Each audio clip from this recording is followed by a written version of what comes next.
There are stories we hear late at night, whispered at parties, shared on road trips, or murmured in the quiet between songs. They never begin the same way, and they rarely end clean. But something in us leans closer when they're told. Something ancient, something curious. We pretend we're just amused, but we listen a little too hard. We laugh too nervously. And long after the story ends, we check behind us, just in case. These aren't urban legends passed down through decades. They're not internet creepypastas with fake names and fuzzy timelines. These are real moments that started off as normal nights. Graduation parties, quiet Airbnb stays, bonfires, silent discos. They happen in places you can find on a map. Places you may have been. Places you might be going. Each story you're about to hear is told by someone who lived through it, or thinks they did. And whether or not you believe them isn't the point. What matters is what these stories do to you. How they shift the air around you. How they follow you home. So go ahead, get comfortable, let your guard down just enough. And if any part of these stories feels familiar, if something tugs at your memory, if you feel like you've heard it before, you probably have. But tonight you're finally going to listen. They say the scariest stories start with laughter, because no one ever sees it coming. So let's begin, not with a scream, but with a celebration. A night deep in the pines where the music was loud, the rules were forgotten, and one by one they stopped pretending they were alone. The basement beneath Brooklyn. I never thought an art party would be the reason I still wake up sweating in the middle of the night, but it is, and it always starts the same. A basement, a camera, and that sentence. What's the first emotion you feel when you're lost? I'm Amy, 21, a visual art student at Pratt, and maybe part of the reason this happened to me is because I wanted it to. Not the trauma, God no, but the belonging. I just transferred, hadn't made many friends, and everyone around me seemed effortlessly cool. You know the type. Worn denim jackets, messy hair that somehow works, and opinions about everything, especially art. Arlo was one of them. He had this chaotic energy that made you want to say yes, just to see what would happen next. He leaned into me after class one day and whispered, "You like performance art, right? Come to Bushwick Friday. We're doing something real. Raw emotion. No filters." I nodded before even asking what it was. The warehouse looked abandoned. No signage, no lights, just a faint neon glow leaking through cracks in the metal roll-up door. Inside, it was like someone had turned an industrial freezer into a fever dream. Concrete walls painted with melted faces. Speakers pulsing low-frequency beats you could feel in your chest. No names, no introductions, just masks. Everyone wore them, plastered, mouths exposed, eyes covered. A woman in black lace collected our phones. "You'll be fully present here," she said, and I handed mine over like it was nothing. I should have known then. Arlo found me in the crowd, took my hand like we were old friends. "It's about to begin," he said, and led me down a narrow wooden staircase. No one followed. The basement was pitch black. The silence was so thick it had a sound of its own, like pressure in your ears before a storm. Then came the whispering. Not words, just breath. Close, too close. Candlelight flared. Arlo lit them one by one, 4 placed around us like a ritual. On the walls, symbols, words, sketches I couldn't decipher. It looked like someone had painted using rust. Or blood. I didn't want to know. In the center stood a camera on a tripod. Real, old school, big red record light blinking. "You're the subject now," Arlo said softly. "Presence is everything." He stepped behind the lens. "What's the first emotion you feel when you're lost?" I hesitated, laughed nervously. Arlo, is this part of the act? Answer the question. I stepped back. The staircase we came down was gone. The wall was solid. Arlo, seriously, you agreed to be seen. You're being seen. That's when another voice broke in, weak, breathless. She doesn't know. Let her go. A girl emerged from behind a hanging black curtain. Pale, eyes wide. Her voice cracked like she hadn't spoken in days. I'm Marnie. I was here yesterday. I thought it was a show, too. I froze. She grabbed my wrist. There's a way out. Hurry! Arlo shouted behind us, his voice no longer calm. Don't break the composition.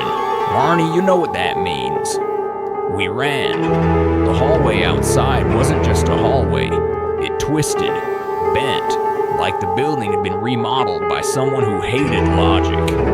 We passed rooms, tiny, sealed, where people sat motionless, caked in white paint. Their eyes moved, their mouths didn't. One girl sat with her arms stitched to her sides. Real thread, real blood. I gagged. Marnie kept holding. We reached a door, rusted steel, dented from the outside. She shoved it. It groaned like it didn't want to open. She pushed me through. The air outside hit like a slap. Cold, honest. I turned. Come with me. She shook her head. I tried last time. It didn't let me. But maybe it'll let you. Then the door slammed shut. I stood on the street, barefoot, blinking in the orange haze of Brooklyn street. There was no music, no sign, no one. I didn't tell the cops. I didn't even know what to say. Hi, I got tricked into being art. They'd laugh me off the line. The next day I came back. The warehouse was locked. Quiet, no glow, no sign it had ever been alive. I buried it. Until a week ago, I got an email from an unknown sender. No subject, no message, just a link. I clicked it. There I was, projected on a gallery wall. Me, shaking, whispering things I don't remember saying. My eyes, vacant. Below the video, Emotion in Isolation, a performance by Arlo, featuring Amy. I never signed anything, never consented. One comment under the video read, "The subject's surrender is what makes it so raw, so pure." And that's when it hit me. What scared me most wasn't that I was used, it was that I'd let it happen. I said yes because I wanted to be part of something, because I didn't want to be boring, because I was afraid of being left out. And that's what predators like Arlo count on. They don't take you by force. They wait for you to give yourself away, one compromise at a time. If any part of this sounds familiar, if you've ever been somewhere with someone and felt your gut scream while your mouth stayed shut, you're not alone. You're not broken. You're human. Please, next time, don't hand over your exit for the sake of inclusion. Don't trade your safety for the illusion of connection. And if you're still here, still listening, thank you. Stick around. There are more stories I need to tell. Some of them didn't end as well as mine. Some of them never ended at all. You might think the story ends when they escape the woods, but cities have shadows too.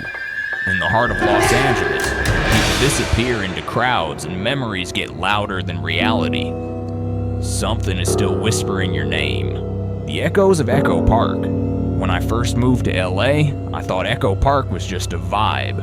Artsy coffee shops, indie concerts, that kind of thing. It felt like a fresh start. I'd left behind a failed relationship, a dead-end job, and the kind of small town that eats you alive if you don't leave by 25. So when my new friend Alex invited me to a low-key lake party one Friday night, I didn't think twice. It was just supposed to be a few people from his film circle. Creative types, chill energy, sunset views by the lake.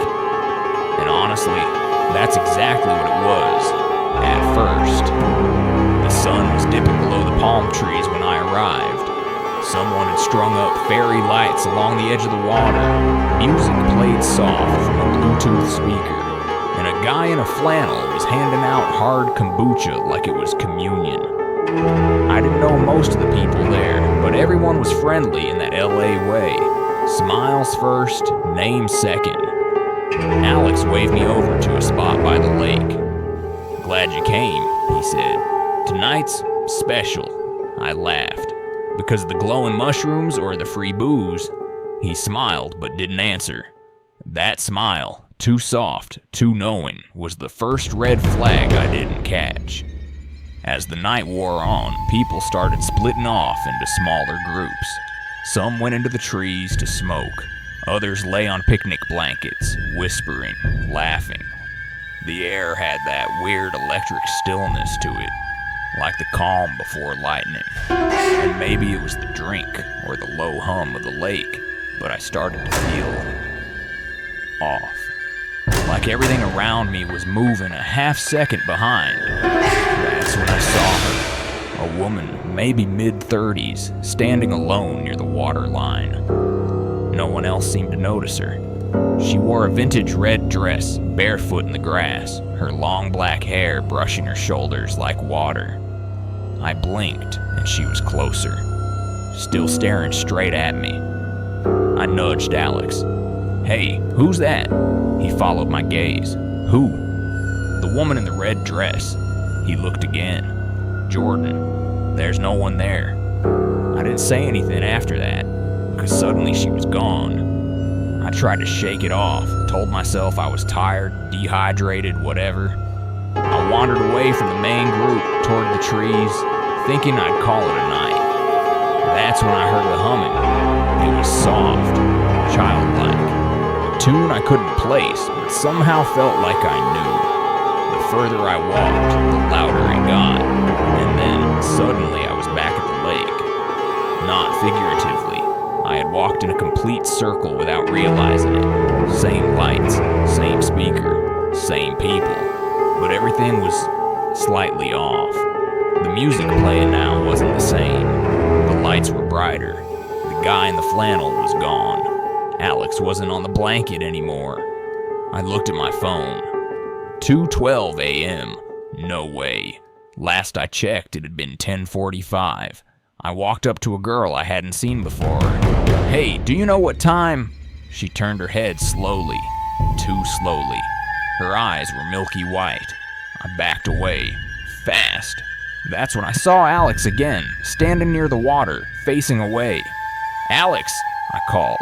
He didn't move. "Dude, seriously, this isn't funny." He turned, finally, but it wasn't him. The face was wrong. The eyes, too large. The smile, frozen like it had been carved into his skin. And behind him, the woman in red, closer now. Her mouth opened, but no sound came out. Just echo, real, literal echo.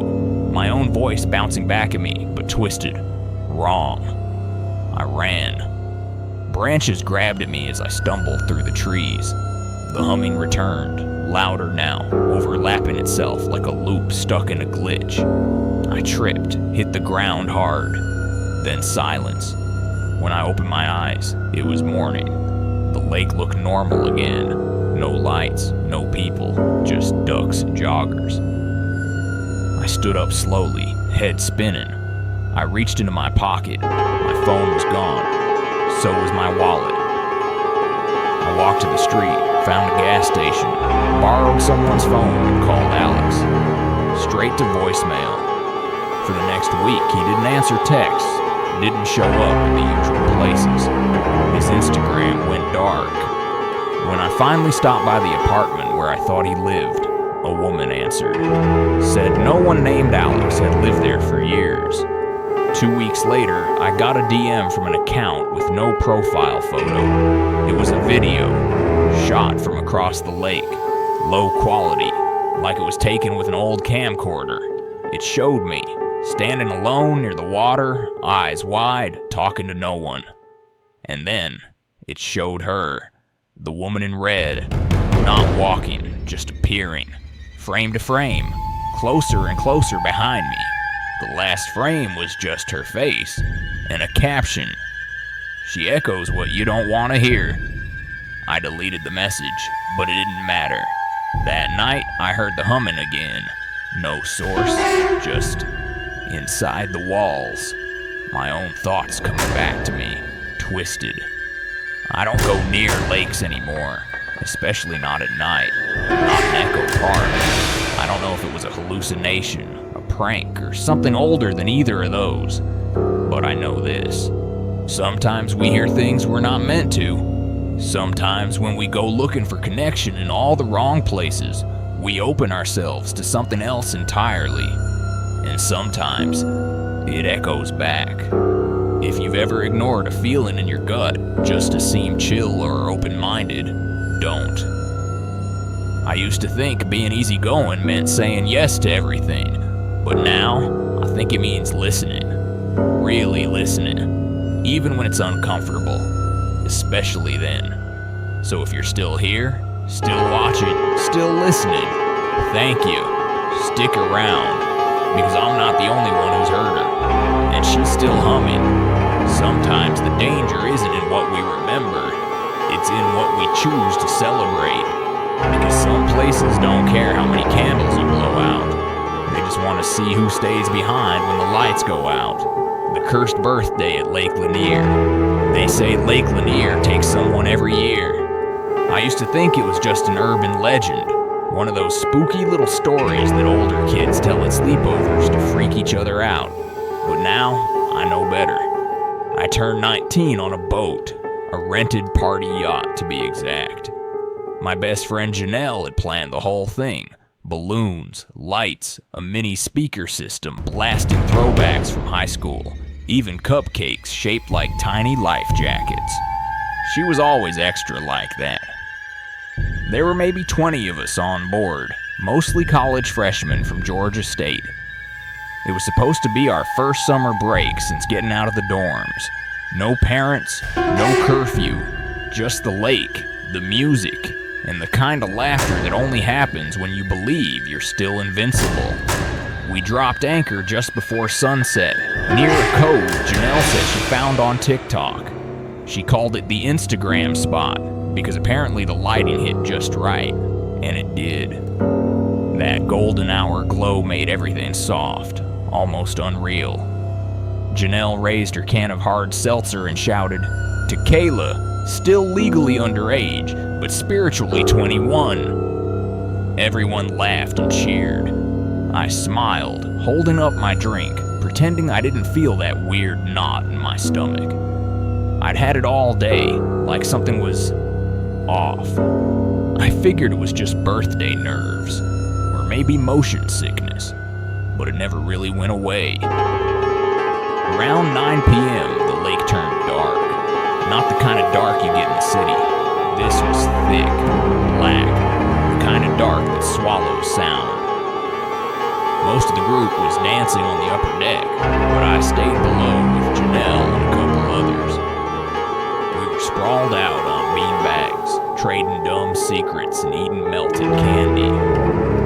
Janelle had her camera with her, she always did, and kept trying to film little clips for the birthday montage. At one point, she turned the camera toward me and said, "Say something profound, birthday girl." I rolled my eyes. "I hope this year doesn't suck." "Too late," she said, laughing. "You're with me." But then her camera flickered, just a quick flash of static, the kind old VHS tapes used to get. She frowned, smacked it lightly. "Weird. Battery's fine." A second later, the lights on the lower deck dimmed. Not out, just low. Almost like someone turned the brightness down manually. But no one was near the switch. I looked at Janelle. "Did you see?" She nodded slowly. "Yeah, probably just bad wiring." We didn't say anything else. Just sat in the dim, trying not to make it a thing. 15 minutes later, Tyler, a guy from my psych class, came stumbling down the stairs, face pale. "Someone's missing," he said. "Heather's not upstairs." At first, no one took him seriously. We all figured she wandered off to pee or smoke or whatever, but when 10 minutes passed and she still hadn't turned up, things got tense. We searched the boat, top to bottom, rooms, bathroom, even checked the water with flashlights. Nothing. And then we found her phone. It was sitting on the edge of the railing, open to the camera app. The last image, a blurry photo of the lake, taken from above. That's when people started to panic. Janelle tried to call 911, but her phone had no signal. Neither did mine, or Tyler's, or anyone else's. One of the guys suggested pulling up anchor and heading back, but the boat wouldn't start. The engine, which had worked fine all day, now made this awful grinding noise, like something was caught in the propeller. We all stood there, on a boat we couldn't move, on a lake with no lights, no signal, no sound but water gently slapping the hull. And that's when I saw her, Heather, standing on the far edge of the cove. She was facing away from us, arms slack at her sides, long hair dripping like she just stepped out of the water. I screamed, "Heather!" But she didn't turn around. Janelle grabbed my wrist. Number that's not. She wasn't wearing white. She was right. Heather had been in a red swimsuit earlier. This figure was in white. We watched in silence as the woman on the shore slowly turned her head. Slightly, not all the way, and then vanished. Not ran, not walked, just blinked out of sight. We didn't talk after that. People went quiet, sat close, held hands without saying why. We waited for the sun or for someone to come looking. No one did. Around 4 a.m., the boat engine finally sputtered back to life. No one cheered, no one spoke. We just went home. They found Heather's body 3 days later, caught in the reeds near that same cove. Official report said accidental drowning, no signs of struggle. Her last known text, sent at 8:52 p.m., said, "There's a woman on the shore. She's humming." I never saw Janelle again after the funeral. She dropped out mid-semester, deleted all her socials. When I texted, all I got back was a single message. It was supposed to be your party. I didn't reply, because the truth is, I knew that. I was the one who wanted to go to Lake Lanier. I thought the curse thing was just a joke. I picked the date, the boat, the spot, and I still see her sometimes. In dreams, in reflections, in the corners of quiet rooms. They say Lake Lanier takes someone every year. What they don't say is, sometimes it leaves someone behind too. Not alive, not dead, just marked. So if you're planning your next big party, think twice about where. Don't ignore the stories just because they sound old. Legends come from somewhere, and some places are known for a reason. If you've ever felt something was wrong, even when everything looked right, trust that, because you don't get a second chance the moment your gut speaks. And if you're still here, listening, thank you. There's more I need to say, but not tonight. Tonight, it's quiet, and she's listening too. When water holds you under, you fight to surface. But what do you do when it's the walls closing in? Our next story brings us to a place where the past never checks out, and sometimes neither do the guests. Room 19. 19 at the Menger Hotel. I never planned on staying at the Menger Hotel. It was a last-minute thing. I flew into San Antonio for my cousin's wedding, and the Airbnb I booked got canceled the night before. Everything nearby was full, except the Menger. I'd heard the name before. Old, historic, supposedly haunted, but it was a 5-minute walk from the venue, cheaper than any motel, so I booked it. Room 1919. The woman at the front desk paused when she saw the room number. "Checking in alone?" she asked. "Yeah," I said. "Why?" She smiled too quickly. No reason, just don't let the hallways confuse you. They twist a little at night. I laughed, thinking she was being quirky, charming even. I had no idea what she meant. The room was old but nice. Heavy wood furniture, brass fixtures, carpet that smelled like time. The kind of place you'd expect to find in a Civil War reenactment, but with working Wi-Fi. The first odd thing happened at 11:03 p.m. I remember the exact time because I was scrolling through photos from the rehearsal dinner when I heard it. 3 knocks, not at the door, from the wall behind the headboard. I waited, half expecting a 4th. None came. I knocked back. 1, 2, 3, nothing. I got up, put my ear to the wall. Silence. I told myself it was old pipes, or the room next door, except 1919 is the corner room. There's no room next door. The second thing happened at 2:14 a.m. I woke to the sound of footsteps. Heavy, slow, pacing the hallway. I checked the peephole. No one, but I still heard them. Over and over, like a loop. Too steady to be real. Then they stopped, and someone knocked again. This time it was the door. 3 times. I didn't answer. I didn't sleep either. The next morning I mentioned it casually at the front desk. The same woman from check-in was there. Room 1919, I said. Weird noises, knocking, footsteps. She tilted her head like she was trying to decide something. Then she said, "You should talk to Thomas. He works night security. Used to be a historian, actually, if you're into that kind of thing." I wasn't, but I was curious.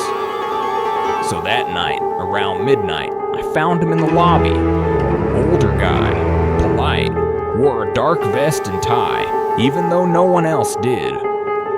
I told him what I'd heard. He didn't flinch.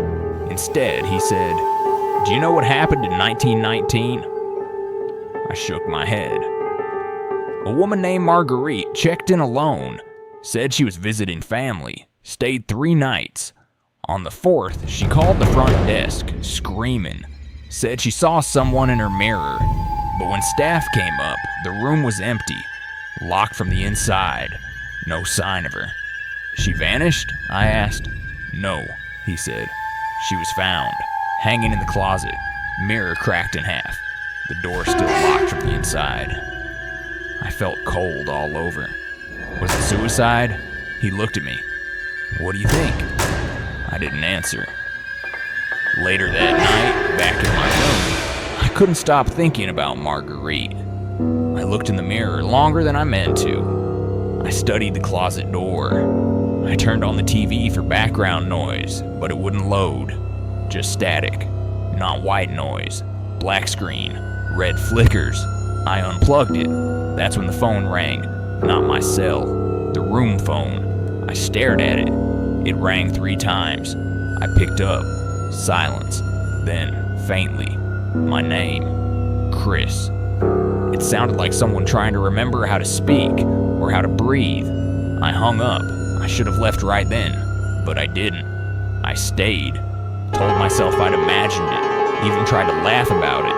That was my mistake.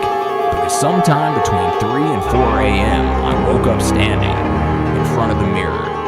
I didn't remember getting out of bed, but there I was, barefoot, eyes bloodshot, breathing hard. And in the reflection behind me, I saw her. Not clear, not solid, just wrong. Hair that didn't move, a mouth that never closed, and eyes too wide, like she'd forgotten how to blink. I turned around fast.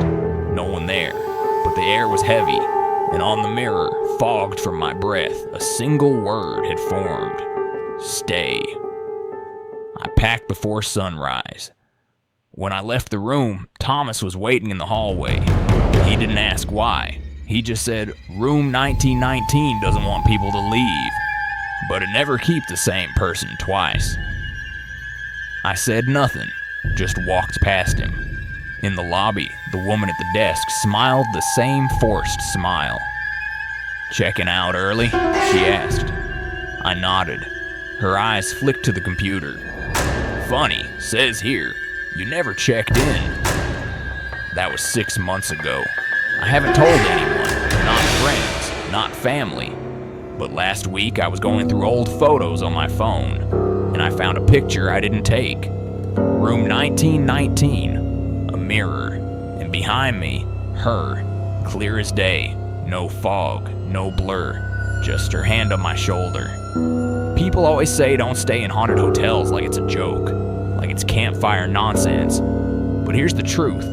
Old places remember, and sometimes they remember you, especially if you stayed in the wrong room. So if you ever find yourself in San Antonio and someone offers you a corner room at the Menger, say no. And if you're already there, don't answer the knock, don't stare into the mirror, and for God's sake, don't stay a second night. If this makes your skin crawl, good. That means you're still paying attention. Stick around. Some places only let you leave once. We all crossed bridges at some point. Some mark the end of childhood. Others mark the start of something else entirely. Here's what happened when a few new graduates decided to test a legend and found out it had been waiting for them all along. Graduation at Goatman's Bridge. Graduation night was supposed to be the start of everything. I had a backpack full of plans. Move to Austin, study music production, live off Red Bulls and ramen until I made beats good enough to sell. But before any of that, before real life started, I wanted one last night that felt like the movies. Loud music, cheap drinks, bad ideas.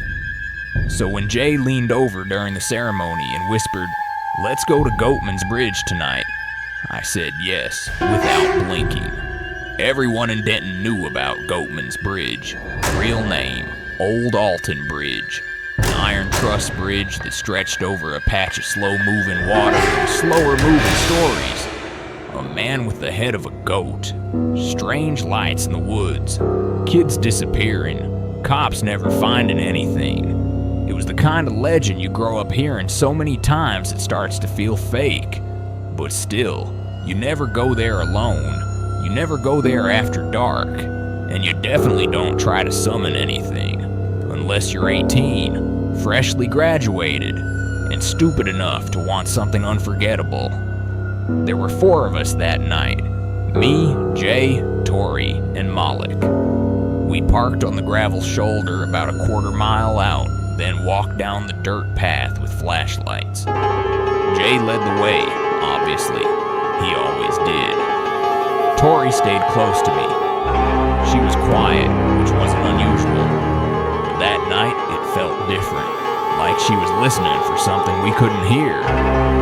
Malik brought snacks, said it wasn't a real hang unless someone had flaming hot Cheetos and gas station Gatorade.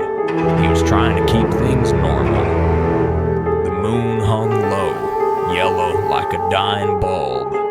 We passed under trees with branches like arms reaching across the path. Every sound felt louder than it should have. Our shoes in the dirt, the crickets, even our breathing. When we reached the bridge, Jay raised both arms like he was introducing a concert. Ladies and gentlemen, welcome to the show, featuring 4 idiots and 1 allegedly demonic entity. I rolled my eyes, but I smiled. That was Jay, chaotic, magnetic, always performing. The bridge itself was ancient. Rust flaked off the rails. The boards creaked under our feet. Graffiti coated every beam. Names, dates, pentagrams, phrases like, "Come back with blood." Jay pulled out his Bluetooth speaker, played some spooky choir music he found online. The sound bounced off the metal like it was trapped, echoing strangely. Then he shouted, "Goatman!" We came to party. Tori flinched. Malik laughed. I shook my head. Real mature, man. Jay kept going. "Come on out. We got fear. We got regrets. We got unprocessed trauma." I opened my mouth to tell him to shut up, and then his voice cut out. Not faded. Cut, like someone hit mute. but the speaker kept playing, just a little. Jay's mouth moved, but no sound came out, and then the speaker died too. Silence, no crickets, no wind, just nothing.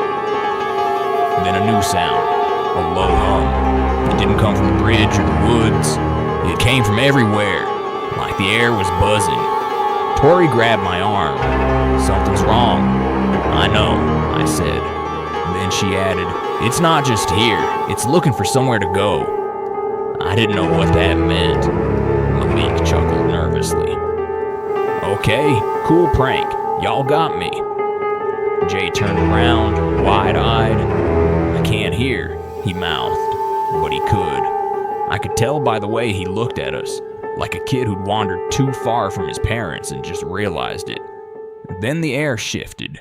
It got thicker, hotter. The wood beneath our feet groaned like it was under pressure. And then we smelled it. Sulfur.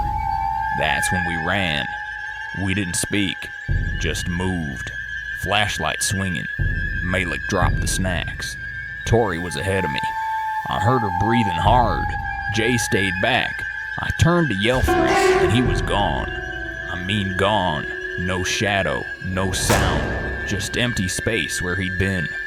We searched for hours, back and forth across the bridge, into the woods.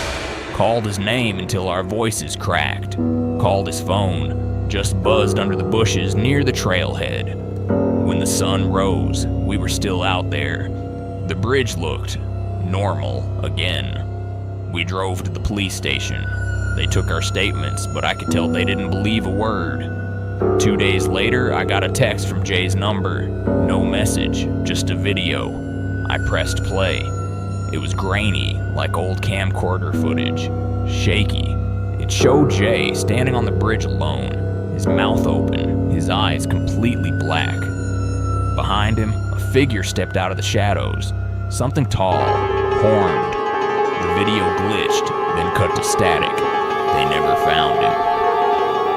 Tori left town a week later, transferred schools, never told anyone why. Malik stopped talking to me. I see him sometimes at gas stations, and he pretends I'm not there. I guess we all process things differently. Sometimes I think I see Jay at the back of crowds, in the reflection of train windows. I hear his voice in dreams, except it's not his anymore. It's lower, broken, like something is borrowing it. He always says the same thing. We came to party. Here's what I've realized. We weren't bad kids. We weren't high. We weren't messing with stuff we didn't believe in, at least not seriously. We were just young, and that's the problem. Youth makes you think rules don't apply to you, that legends are just stories, that fear is weakness. But fear is the thing that keeps you alive. So if you ever find yourself at Goatman's Bridge, don't go looking for anything. Don't speak its name. Don't film. Don't chant. And if someone disappears, don't forget them, because that's what it wants, for us to forget. So it can happen again. If you've ever ignored your gut just to seem brave, I understand. I've been there. But let me tell you something, fear isn't weakness. It's a compass. If this story made your hands cold or your chest tighten, that's not a glitch. That's instinct. So if you're still here, still listening, thank you. And if you're ever near Denton, Texas, stay away from the bridge, because he's still there, waiting. Some dangers you run from, others you dance straight into. But what happens when the music you're dancing to isn't yours? Turn up the volume. Our next story comes from a city that never truly sleeps, and a party that never really ends. The silent disco in Seattle. I never liked parties, but I said yes because of Cass. She had that kind of energy that pulled you into things. The kind of friend who made you feel like the world was a dare, not a warning. It was her idea to go to the silent disco in the old warehouse on Capitol Hill. An underground event, RSVP only, and totally immersive, whatever that meant. I didn't want to go, but she begged. Said we needed one last night before she left for Portland. The building was a former paper mill, converted but just barely. The outside still looked abandoned. Cracked bricks, rusted signage, windows boarded from the inside. The only light came from a string of color-changing LEDs wrapped around the entrance. A woman in all black handed us wireless headphones at the door. She didn't speak, just pointed to a QR code on the wall. I scanned it.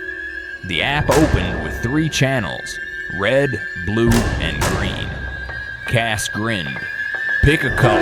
Let the night choose you. Inside, it was nothing like I expected. A huge open space. No sound except the dull shuffle of feet. The lights were low, pulsing to a rhythm I couldn't hear. Everyone had headphones on. Some danced like their lives depended on it. Some stood perfectly still. Some moved slow, swaying like they were underwater. I tapped into the red channel. Bass heavy, electronic, pulsing. I switched to blue, chill wave, then green, just noise, distorted static with a faint hum underneath. I switched back to red. Cass disappeared into the crowd. I didn't follow. I never liked dancing. I walked the edge of the room, headphones on, people watching. It was strangely peaceful. I could control what I heard. I could be near people, but not of them. Then something shifted. The song on red cut out. Just for a second. Static. A whisper. Then back.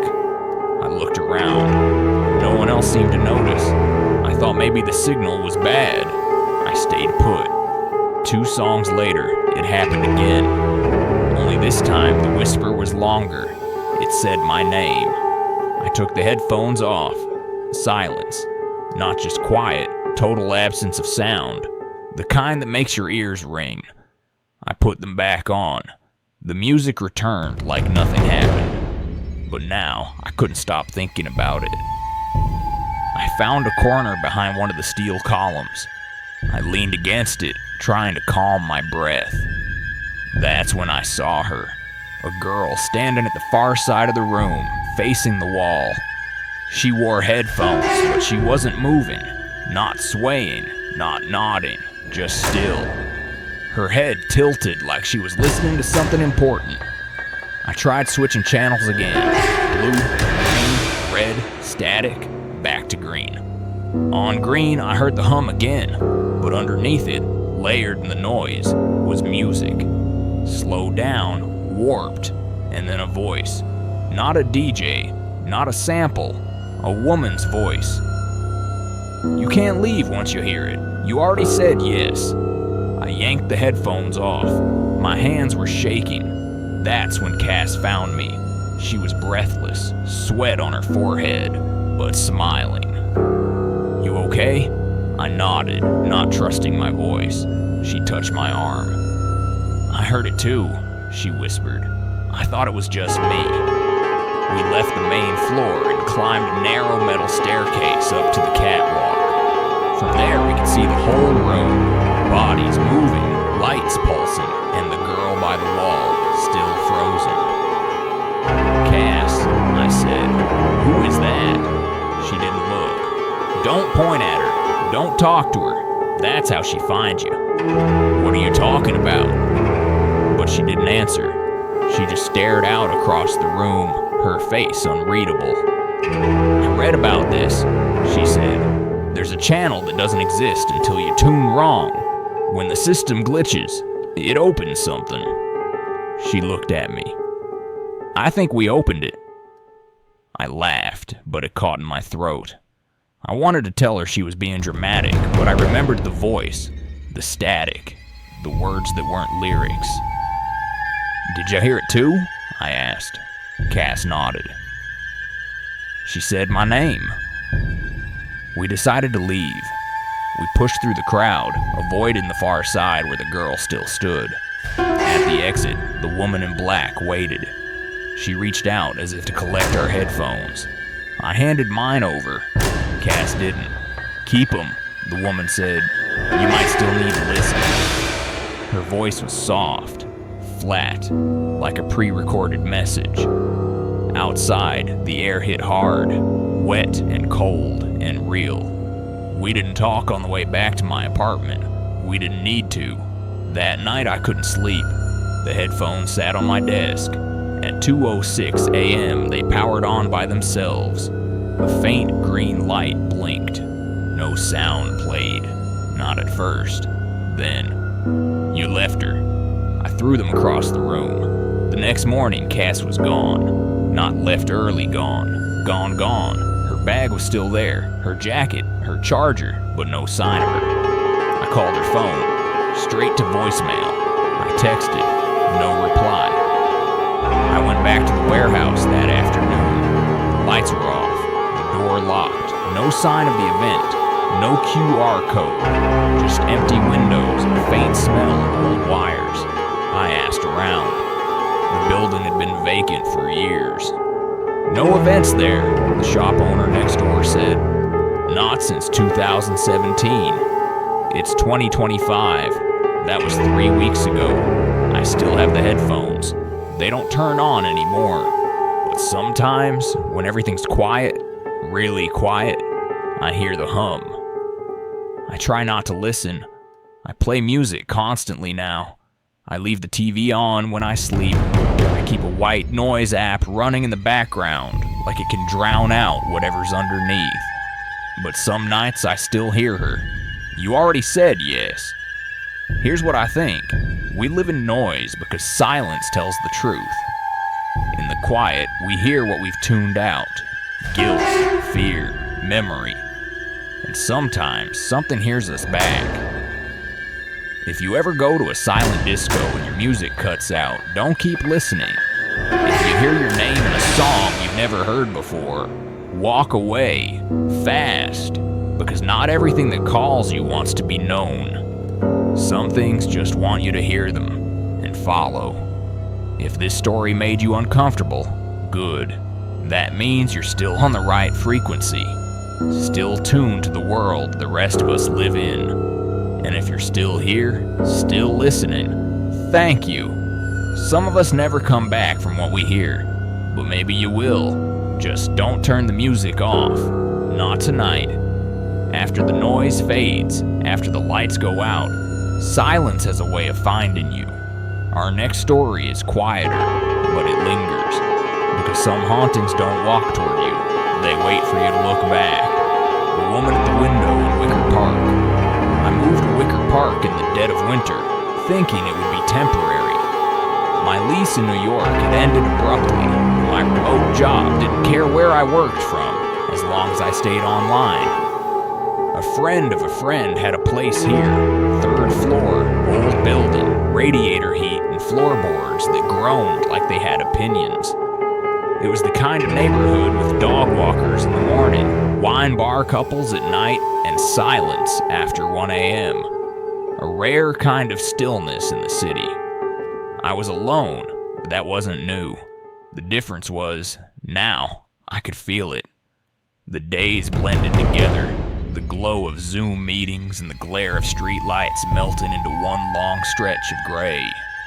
My only real breaks were when I looked out the window onto the building across the street. It was nearly identical to mine. Brick, old, 3 floors, and one window directly opposite mine always had its blind slightly tilted open. Not enough to see inside, but enough to suggest someone might be watching back. At first, I didn't think much of it, but then I noticed the same thing, night after night. Around 2 a.m., when I'd be getting ready for bed or scrolling mindlessly, the light across the street would flicker on. And behind the blinds, a silhouette would appear. Always the same. Tall, thin, long, dark hair, standing perfectly still, staring through the slats. The first time, I blinked hard and thought it was just a reflection. The second night, I waited for it. The third night, I waved. She didn't move. It wasn't until the 5th night that I realized she never moved at all. Not even to shift her weight, not even to blink.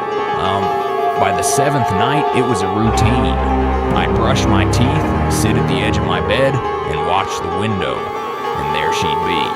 Same position, same silence, as if we'd entered into some unspoken ritual. One night, I finally took a picture of her with my phone. The image came out black. I tried again. Same result. It was as if the light from her window didn't exist when captured, like it wasn't part of the real world. Curiosity turned to obsession.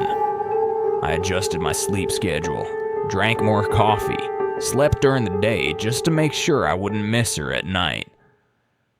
I tried playing music, wondering if she'd react. Nothing.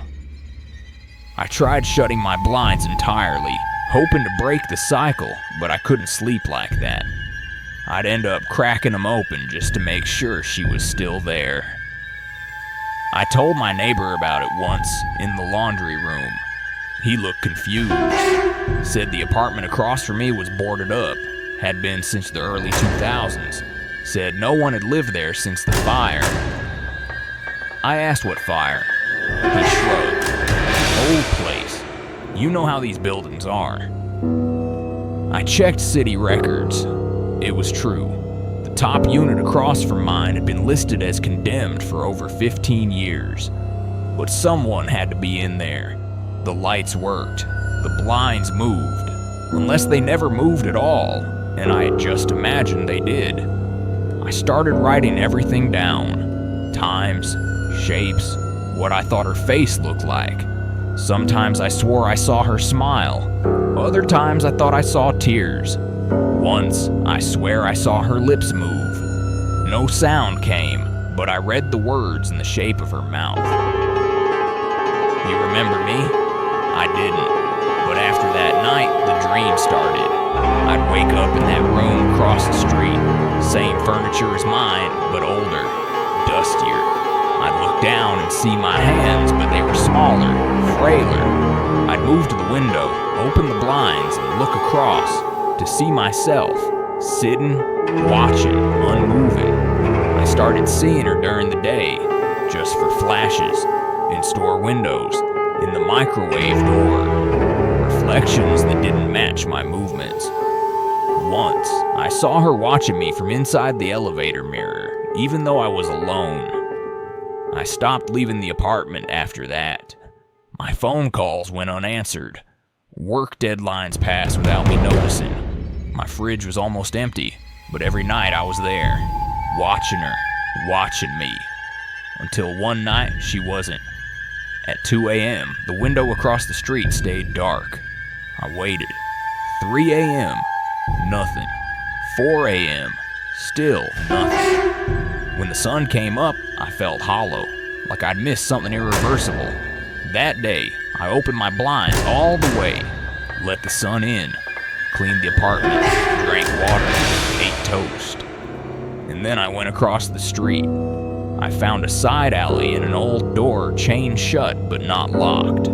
The staircase inside creaked with every step. I made it to the 3rd floor and stood in front of the door with the boarded up window. I knocked. No answer. I knocked again. The door opened.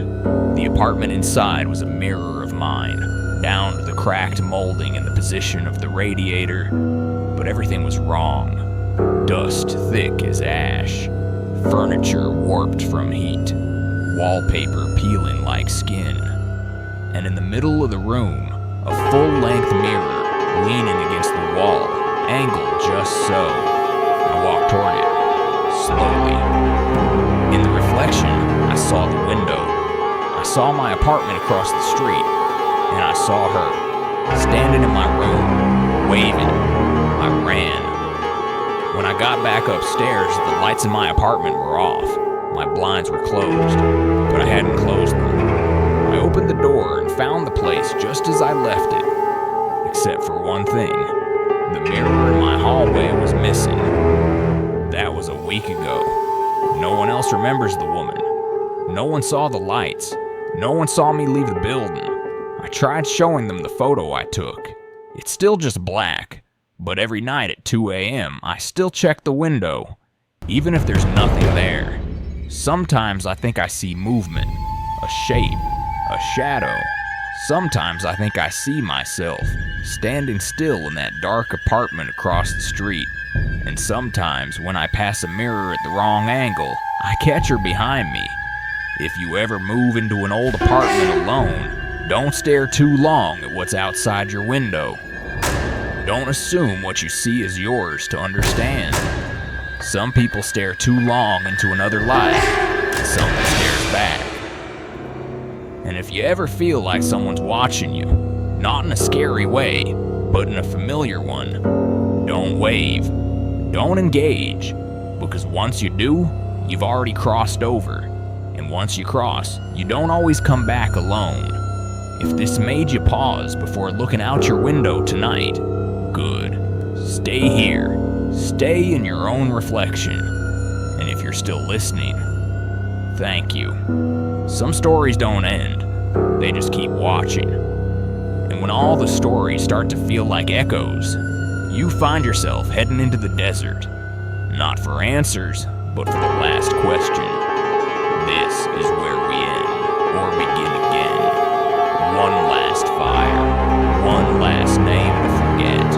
The last bonfire in Black Rock Desert. I always told myself I went back for closure, that the desert had something left to give me. But if I'm being honest, I think I just didn't know how to say goodbye. It was late September, 2 weeks after Burning Man ended.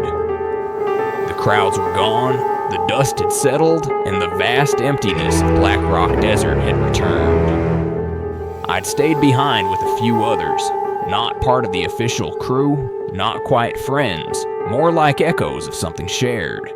We called it the last bonfire. Not a tradition, just a decision. One more night, off-grid, off-map, no lights, no phones. Just us, the silence, and fire. There were 6 of us.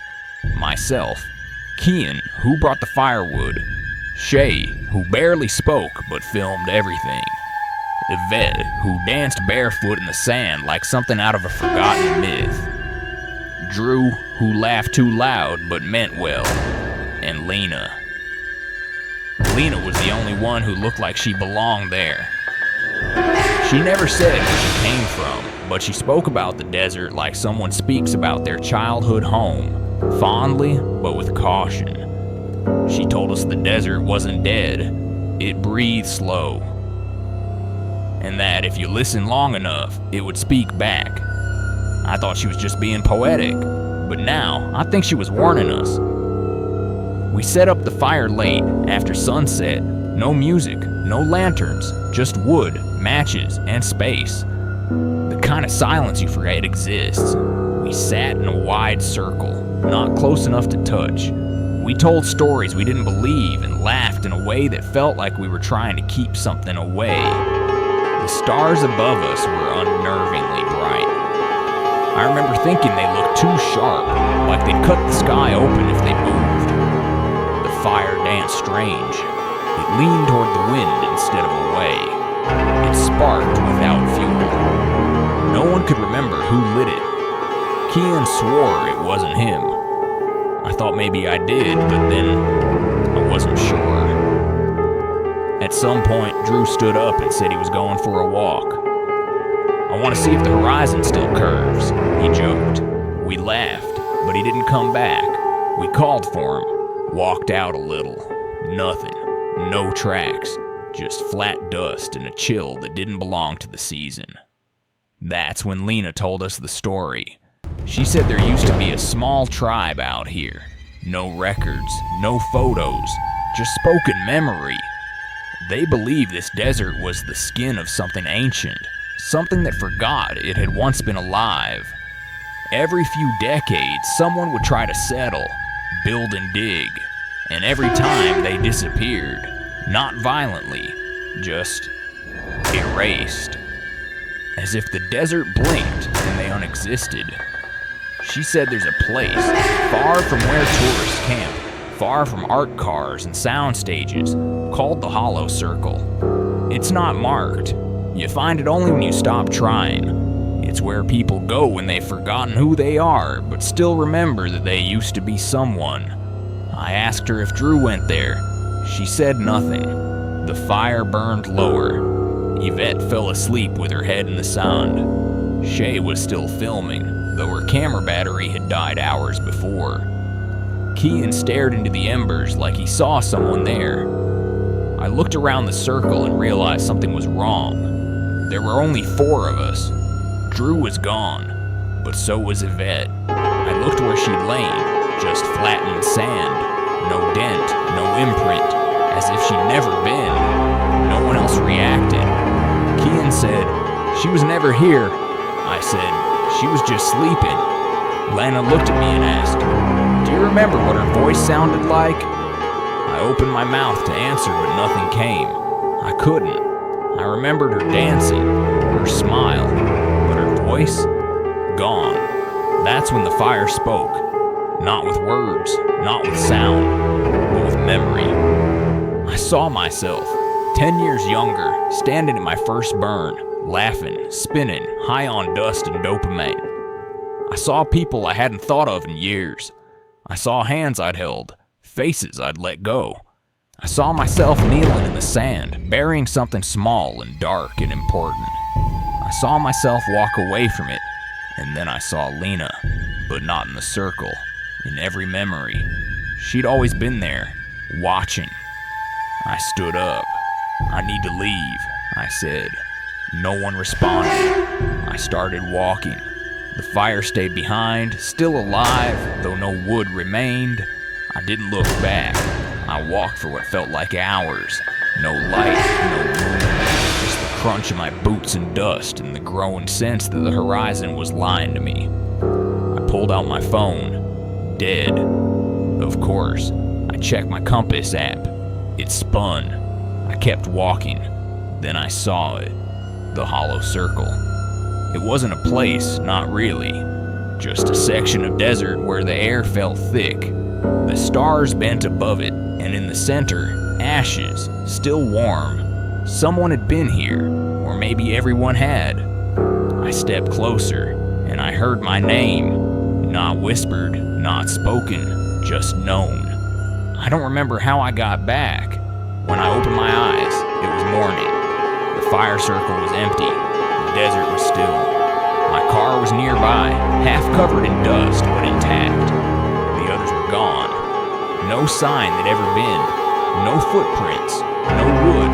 No bottle caps or wrappers. Just me. And one set of prints, mine, leading from the ashes. That was 3 years ago. I haven't been back. But sometimes I dream of the fire. And sometimes I see someone dancing in the flame. And sometimes, when everything is quiet, I hear someone ask, "Do you remember who you were before you came here?" Here's what I think. Some places are mirrors. They don't show you your face. They show you your shape. And if you stare long enough, you start to forget which parts were ever really yours. Black Rock Desert doesn't steal people. It gives them the choice. And some of us choose to stay, even when we think we've left. If you ever find yourself drawn to silence, to open space, to rituals that no one taught you, listen. But only for a moment, then walk away. Because if you stay too long, you'll forget which way was out. And if you're still here, still listening, thank you. Some fires never burn out. They just move on to the next circle. If you've made it through the fire and still remember your name, you're not the same as when we began, and neither are the stories. So let's step back, take one last breath, and ask the question no one dares say out loud. What did we bring back with us? If you've made it this far, thank you. Not everyone does. You've walked through 8 stories, each one beginning like any other night might, and ending in the space where logic unravels. You've stood at windows, danced in forgotten warehouses, stepped too close to ancient fires, and listened too long to voices that weren't yours. You felt that weight behind the silence, that shift in temperature, that moment when everything around you stays the same. but something in you doesn't. Maybe you saw a little of yourself in these stories. A choice you might have made, a place you almost went, a friend you once lost. Because the truth is, horror doesn't always come from monsters or shadows. Sometimes it comes from knowing too much, staying too long, asking the wrong question at exactly the right time. But what matters now isn't whether these stories were true. What matters is what they leave behind. A pause, a whisper, a chill, a reason to hesitate before you open that door, before you tune to that channel, before you answer the knock. So ask yourself, what did you bring back with you? And more importantly, what followed you here? If these stories stayed with you, even just one, then maybe you were meant to hear them. And if you're still listening, still watching, still wondering, don't leave just yet.